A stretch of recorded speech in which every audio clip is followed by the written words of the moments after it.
राधे राधे भक्तों, आइए सुनते हैं माघ महात्म 21वां अध्याय। लोमश जी कहने लगे कि पूर्व काल में अवंती देश में वीरसेन नाम का राजा था। उसने नर्मदा के किनारे राजसूय यज्ञ किया और अश्वमेध यज्ञ भी किए, जिनके खंभे सोने के बनाए गए। ब्राह्मणों को अन्न का बहुत सा दान किया और बहुत सी गायें, सुंदर वस्त्र और सोने के आभूषण दान में दिए। वह देवताओं का भगत और दान करने वाला था। भद्रक नाम का एक ब्राह्मण, जो अत्यंत मूर्ख, कुलहीन, कृषि कार्य करने वाला, दुराचारी तथा अधर्मी था, वह 22 बंधुओं का त्यागा हुआ इधर उधर घूमता हुआ देव यात्रियों के साथ प्रयाग में आया और माघ में उनके साथ 3 दिन तक स्नान किया। वह 3 दिन में ही निष्पाप हो गया, फिर वह अपने घर चला गया। वह ब्राह्मण और राजा दोनों एक ही दिन मृत्यु को प्राप्त हुए। मैंने इन दोनों को बराबर इंद्रलोक में देखा। तेज, रूप, बल, स्त्री वस्त्र और आभूषणों में दोनों समान थे। ऐसा देखकर उसके महात्म्य को क्या कहा जाए। राजसूय यज्ञ करने वाला स्वर्ग का सुख भोग कर फिर भी जन्म लेता है, परंतु संगम में स्नान करने वाला जन्म मरण से रहित हो जाता है। गंगा और यमुना के संगम की हवा के स्पर्श से ही बहुत से दुख नष्ट हो जाते हैं।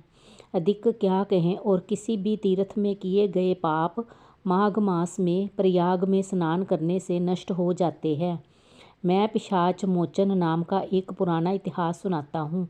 इस इतिहास को ये कन्याएं और तुम्हारा पुत्र भी सुने, उससे इनको स्मृति प्राप्त होगी।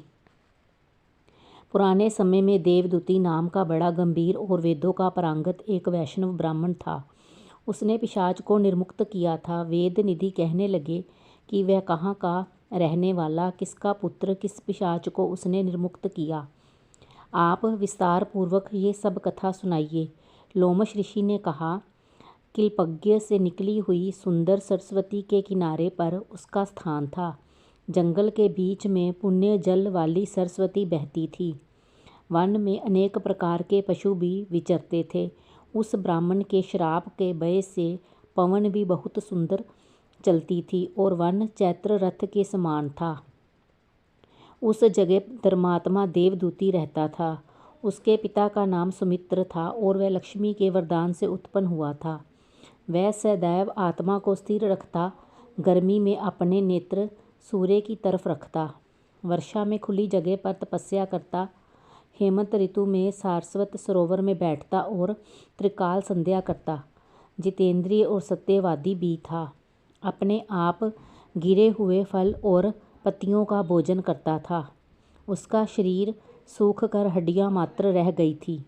इस प्रकार उसको तप करते हुए वहाँ पर 1000 वर्ष बीत गए। तप के प्रभाव से उसका शरीर अग्नि के समान प्रज्वलित था। विष्णु की प्रसन्नता से ही वह सब कर्म करता। दधीची ऋषि के वरदान से ही वह श्रेष्ठ वैष्णव हुआ था। एक समय उस ब्राह्मण ने वैशाख महीने की एकादशी को हरि की पूजा कर उनकी सुंदर स्तुति तथा विनती करी। उसकी विनती सुनकर भगवान उसी समय गरुड़ पर चढ़कर उसके पास आए। चतुर्भुज, विशाल नेत्र, मेघ जैसा स्वरूप भगवान को स्पष्ट देखकर प्रसन्नता के मारे उसकी आंखों में आंसू भर आए और कृतकृत्य होकर उसने भगवान को प्रणाम किया। उसने अपने शरीर को भी याद ना रखा और भगवान के ध्यान में लीन हो गया। तब भगवान ने कहा कि हे देवद्युति, मैं जानता हूँ कि तुम मेरे परम भक्त हो। मैं तुमसे अति प्रसन्न हूँ।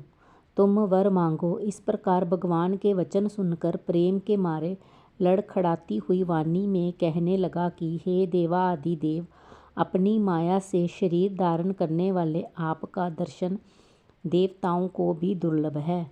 अब आपका दर्शन भी हो गया, मुझको और क्या चाहिए। मैं सदैव आपकी भक्ति में लगा रहूं। भगवान उसके वचन सुनकर कहने लगे कि ऐसा ही होगा। तुम्हारे तप में कोई बाधा नहीं पड़ेगी। जो मनुष्य तुम्हारे कहे गए स्तोत्र को पढ़ेगा, उसकी मुझ में अचल भक्ति होगी। उसके धर्म कार्य संगोपांग होंगे और उसकी ज्ञान में परम निष्ठा होगी। कथा समाप्त हुई। राधे राधे।